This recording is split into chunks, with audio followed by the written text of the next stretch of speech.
Thousands of people go missing every year and often find their cases going cold. In an unlikely twist of fate, they resurface unexpectedly to share their stories and how they defied the odds of survival. Number 10. It's always a case of urgency when anyone goes missing, but even more so when the subject is a child. It was a day like any other on the 21st of February, 1951. Luis Armando Albino, who was 6 years old at the time, was playing in an Oakland, California park with his older brother, Roger, who was 9 years old at the time. While going about their games and activities, the boys were approached by a woman said to be in her 30s and wearing a red bandana, who the boys didn't know. She began speaking to the pair before focusing mainly on Luis. He was born in Puerto Rico, which the woman soon came to learn and began conversing with him in Spanish. Roger stood on the sideline watching the events unfold. He heard the woman tell Luis that she would give him candy if he came with her, and Luis did exactly that. Roger was able to follow them for some time before rushing home to alert an adult of the encounter, but by the time they arrived at the scene, Luis was gone. He was soon reported missing to the Oakland police, who prompted an immediate search, which proved to be futile. Despite Roger's claims of the unknown woman, police began to theorize that the missing boy had wandered into a nearby bay. Water searches were launched, but still nothing turned up, nor did anything come from the various leads that came about after. In the months and years to follow, Luis and Roger's mother, Antonia, pressured authorities, desperate to find her missing son. She would regularly make visits to the bureau to make sure that they were still looking for him. But the years trotted on and there was still no sign of the aging boy. In 1966, 15 years later, Luis was 21 years old and still missing. A search was reinvigorated by the family, believing that he was still alive. They searched military records, hoping that he may be mentioned in service exams. Following up on multiple leads, the family was often led to Puerto Rico, where they would still be met with disappointment. In 2005, Antonia passed away, never giving up hope that her son was still alive. 15 years turned into 50, and 50 years turned to 70, still with no sign of Luis. It seemed now that all hope that he was alive was lost. By this time, Roger had children, and his children had children. In 2020, his daughter Alita decided to take one of those online ancestry tests just for fun. Little did she know that she was about to put a 7-decade-long mystery to rest. The test, combined with old photos and newspaper clippings, led to the most unlikely revelation. Luis Armando Albino was alive. With assistance from police, the Justice Department, and the FBI, Luis's niece was able to locate her long-lost uncle. He was living on the East Coast and was already a grandfather, too. Luis, who didn't know that he was considered a missing person, was only eager to share his life story. That day, the 6-year-old boy was taken by the woman in the red bandana and flew to the East Coast. There, he was raised by a couple who treated him like their own son. Luis believed that they were his biological parents. In adulthood, he became a firefighter and served in Vietnam as part of the Marine Corps.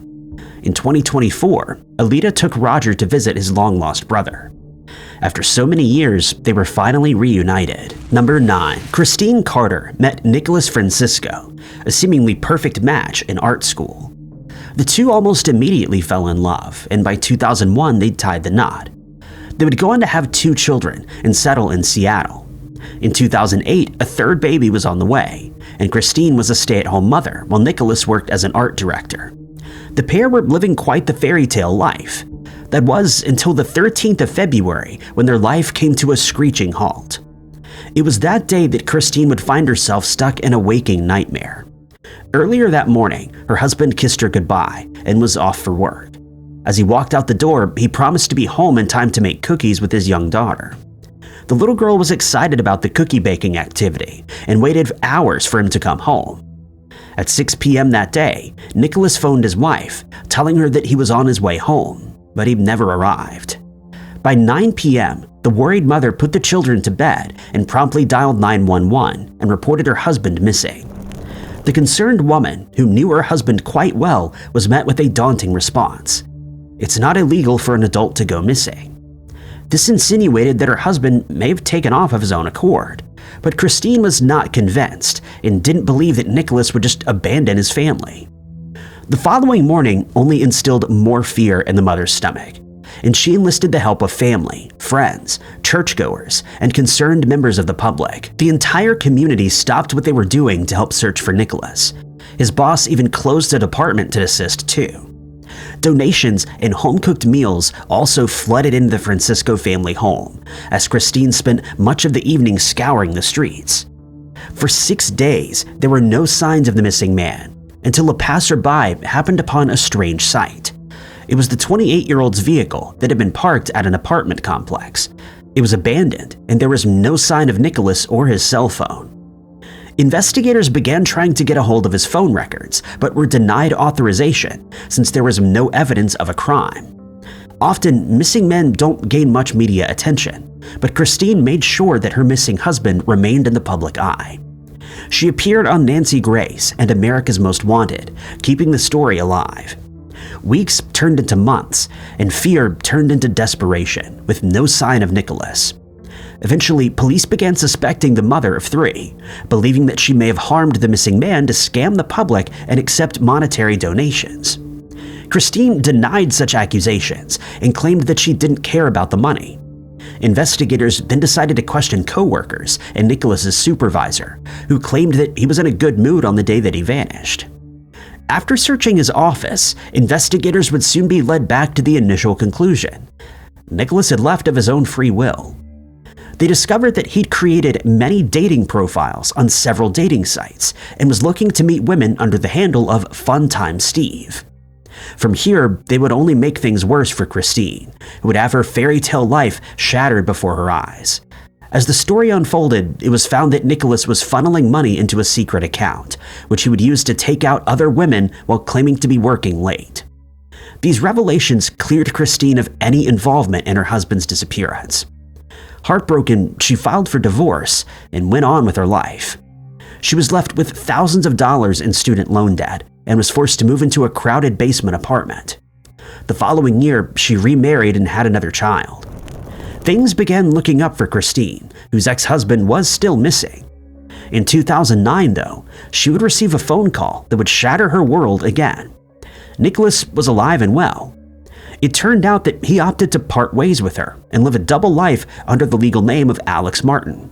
He headed to California that day when he claimed to be heading home from work. He opened a new bank account, believing that he would never be caught.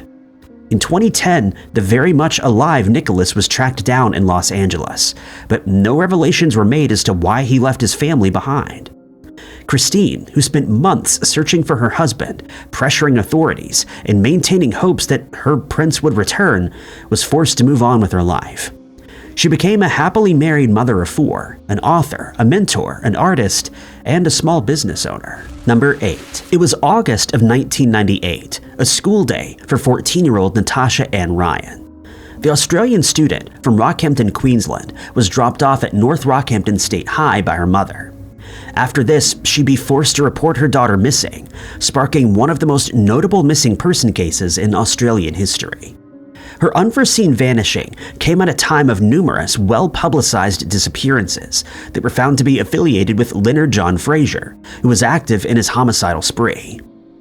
It didn't take long for authorities to draw the same conclusions when the worried mother informed them that Natasha hadn't returned home. Hopes of finding her alive were diminished as the days trotted on.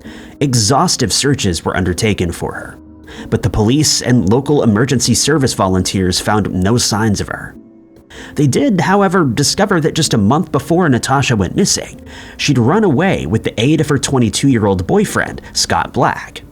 She was found just 2 days later before disappearing once again. In 1999, Scott was taken into custody and faced the magistrate's court, where he pleaded guilty to willful obstruction of police after claiming to not know where Natasha was. But when she disappeared again, and Scott was cleared of suspicion this time, the family conceded to the idea that she may no longer be alive. Despite this newfound information about a teen runaway, police still believed that the notorious Fraser was behind the crime. Once he was apprehended and questioned, Fraser admitted that the 14-year-old had been one of his victims. It wasn't until 2003, amid the Frazier homicide trial, that the police revealed an unexpected tip that they had received. Natasha was still alive and had not been one of his victims, despite his confession. The tip that they'd received led the police to Scott's home in North Rockhampton. In April, after scouring the address, Natasha was found very much alive, hiding in a cupboard. She had willingly kept a low profile at the residence for 5 years, only leaving the place a handful of times. Scott had repeatedly tried to convince her to go home over the years, but she refused, never disclosing why she chose to leave her family and friends behind. For her mother, though, all that mattered was that her daughter was alive. Family and friends attended the Black and Ryan wedding in 2008. They would go on to have 4 children and live a happy life. Natasha would later testify at Frazier's trial, confirming that she'd never met him. The case would become one of the most well-known solved mysteries of Australia, and would lead to the subject being named the Girl in the Cupboard. Number 7. Another case that found itself to be a notable Australian disappearance is that of Vera Daisy Brown. Vera, an average housewife, found herself in New South Wales raising her children until they were in their early 20s. One day in 1972, quite unexpectedly, the 46-year-old disappeared without any explanation.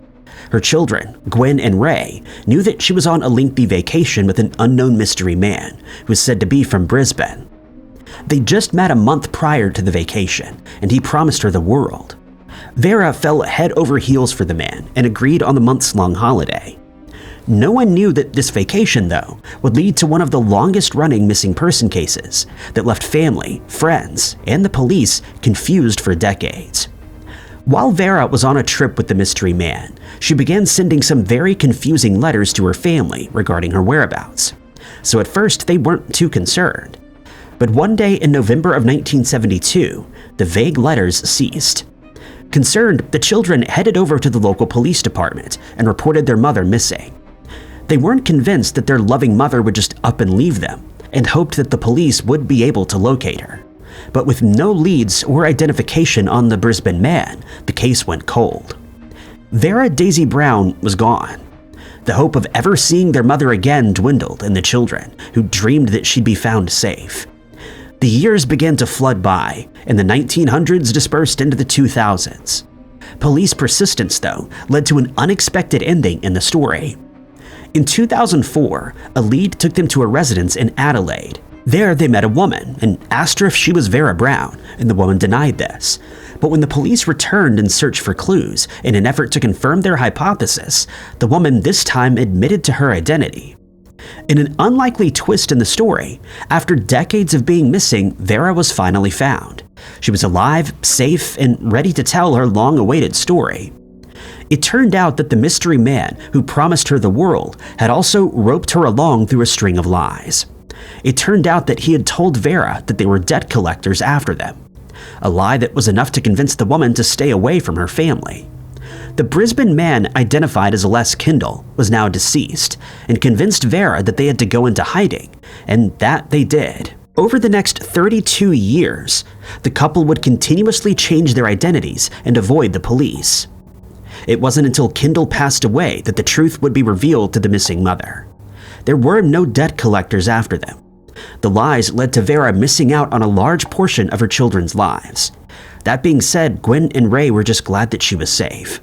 Together, they headed to Adelaide and reunited with their last mother, a tearful reunion with minds full of questions. Through police persistence, the case file of Vera Daisy Brown could finally be labeled as solved. Number 6. The story of Sheila Fox begins in England on Gulson Road, at a modest house situated just less than a mile away from Coventry's modernist cathedral. Here, in 1956, in the working class and close-knit neighborhood, Sheila was born. She would later be christened Sheila in honor of her joint Irish heritage. Her mother Anne and father Chris were from County Wexford, Ireland, but moved to the Midlands at the end of the Second World War, with Chris securing a job rebuilding the city. Sheila was the first of the 4 children to have been born in England. Her 3 siblings, John, Chris Jr., and Bridget, were all born in Ireland and moved to Coventry as young children. While not much of her upbringing was disclosed, it was known that Sheila and her siblings had a normal life in the city and blended in well with their English peers. During this time, it was normal for students to leave school at the age of 16, a custom that Sheila was ready to follow too. That day would have come in July of 1972, but instead she vanished just a few months before. In March of that year, the 16-year-old's life as a missing person would begin. It was assumed that she was a runaway, but no one knew what would have prompted her to make such a decision. The accepted version of events paints a picture of a relationship with an older man that her parents disapproved of. When Sheila failed to return home that day, her frantic parents reported her missing to the police, and all they could offer was a grainy black and white photograph of the young girl gazing into the distance. It was a recent image from the family's seaside holiday, and they hoped that it would aid the police in identifying her.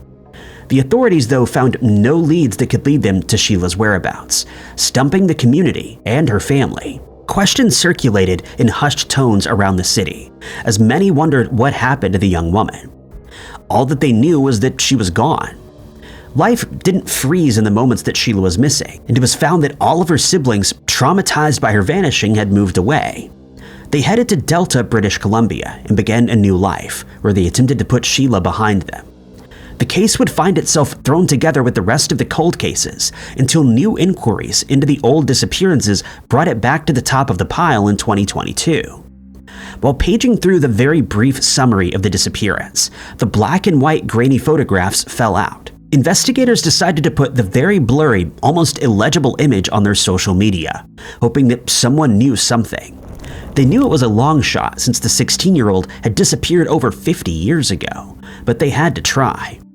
Within mere hours, members of the public contacted the police about the woman in the image. They knew it was Sheila, and she was alive. The information collected from witnesses ultimately led them to the discovery of the long-time missing woman. She was now living in a different part of the country. Sheila confirmed that she was safe, but didn't reveal why she left her family behind. The precise details of what happened after her disappearance remain unclear. But it is known that she married a man named John Foster, with whom she had children and lived a happy life. When asked about her disappearance, the 68-year-old woman said only, quote, "It all happened a long time ago. I've moved on and it's all in the past." Number 5. On the 19th of August, 2024, Gina Chase was hoping to set out on a solo venture into the Colorado backcountry in search of spiritual insight. So she headed to the woods of the Lone Cone Mountain area outside of Norwood in the western part of the United States. There, the 53-year-old found herself as part of a group of other campers who were also on solo quests. The Animas Valley Institute had organized the venture. The British Columbia woman was said to have lacked the necessary navigation skills and was not outfitted for emergencies by the guides. Each participant was also encouraged to fast and not bring any electronic devices with them. Unfortunately, those responsible for the solo activities did not make an attempt to measure Gina's personal survival skills. They also hadn't analyzed any of the other members of the group who were being carelessly led into the back country.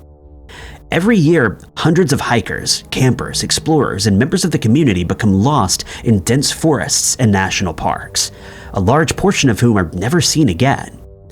As the other members of the group began to arrive, they were each set free into the vast wilderness in their individual search for enlightenment. Each of them was required to report to a daily check-in, and when 53-year-old Gina Chase failed to do so, the Institute had no other choice but to launch a rescue mission. The San Miguel County Sheriff's Office would lead the efforts in locating the now missing hiker. For days, multiple deputies, along with volunteers, tripped over difficult terrain and slashed their way through the dense brush and trees.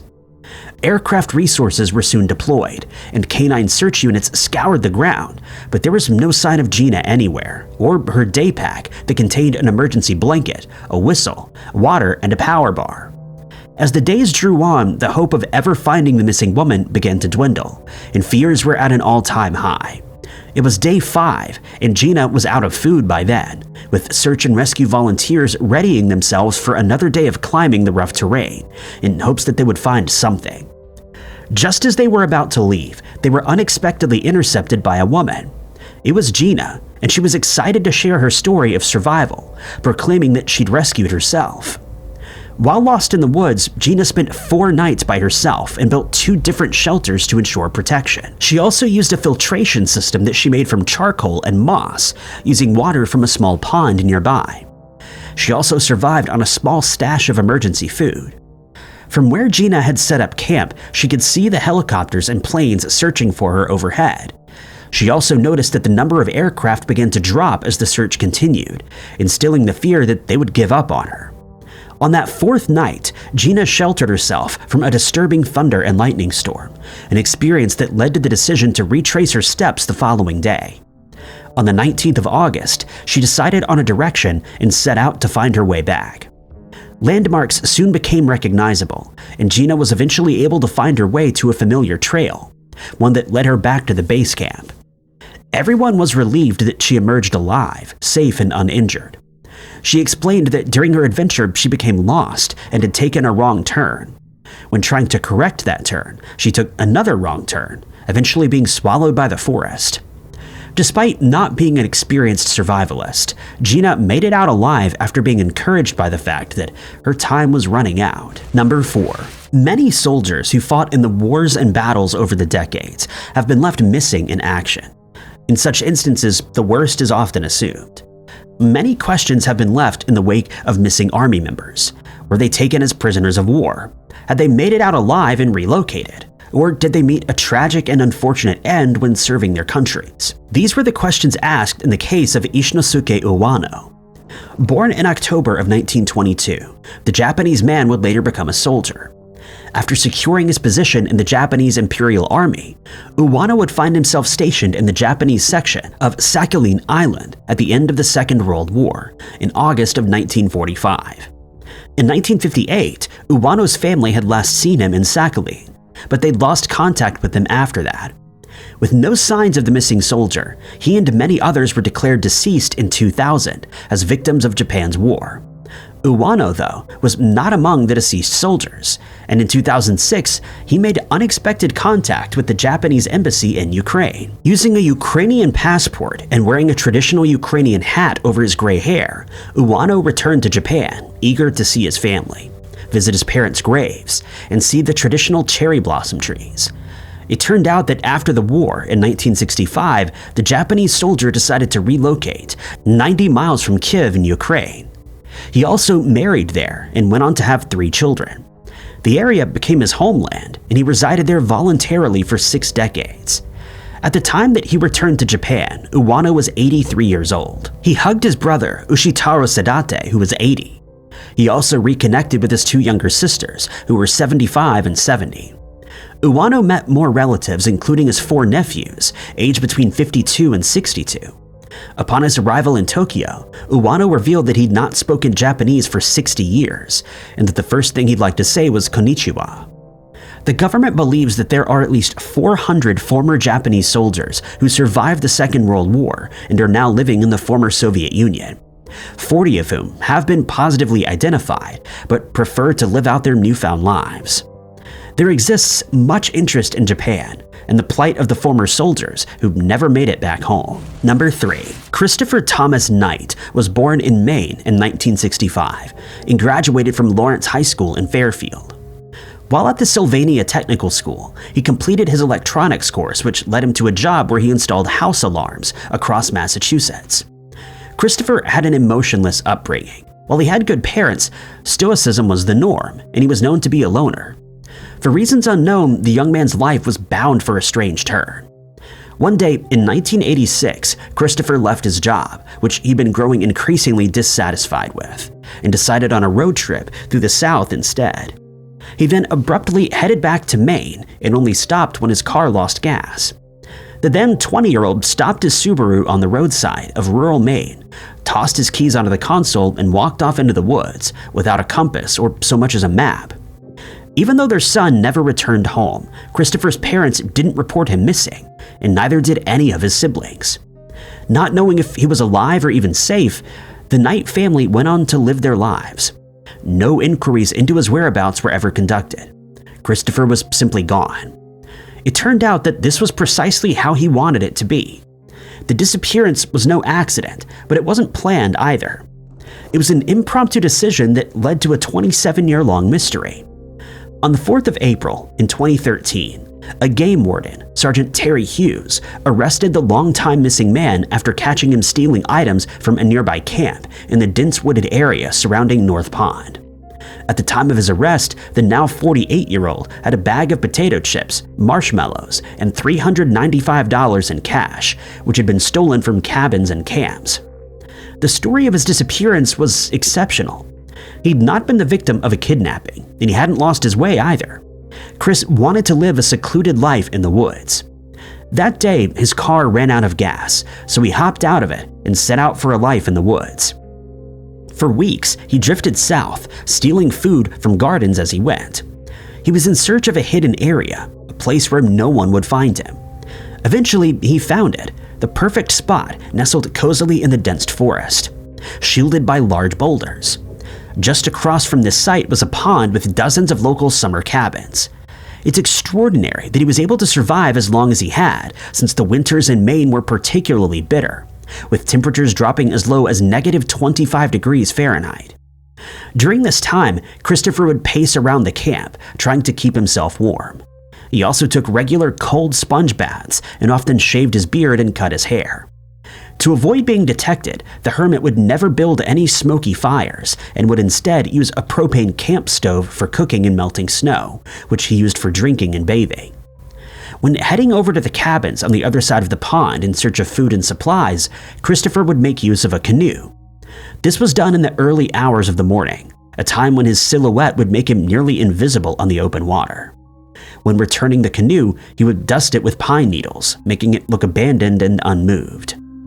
During the summer and fall, he would stock up on all the necessary supplies that would allow him to never leave his camp and avoid leaving tracks in the snow.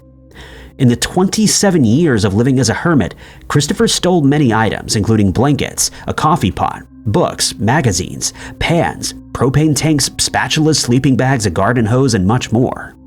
If it wasn't for his poor timing and Sergeant Terry Hughes' right timing, the missing man would have likely never been discovered. As of 2019, after having paid for his crimes, Christopher Knight, a once unreported missing man, lives a quiet life in rural Maine as the North Pond Hermit. Number 2. Carrie Bray from Orem, Utah, was adopted when he was just a baby. When he turned 5, family members began to notice that he had some developmental issues, but he was never diagnosed with anything. One day in March of 1986, when Carrie was 27 years old, he walked away from the Lake Crest Development Center in Orem without saying a word to anyone. After this, his whereabouts remained unknown. It's uncertain as to who reported him missing, since his adoptive parents had already passed away, and he wasn't in contact with the rest of his family. When his adoptive sister Laurie learned about her brother's disappearance, she tried everything to locate him. Every time she went anywhere, Laurie would stick up posters of her missing brother in hopes that someone had seen something, but no one ever came forward. The Orem police tried their best to follow the case with zero leads on Carrie. Whenever they received phone calls about a deceased John Doe, they would wonder if the person could be Carrie Bray.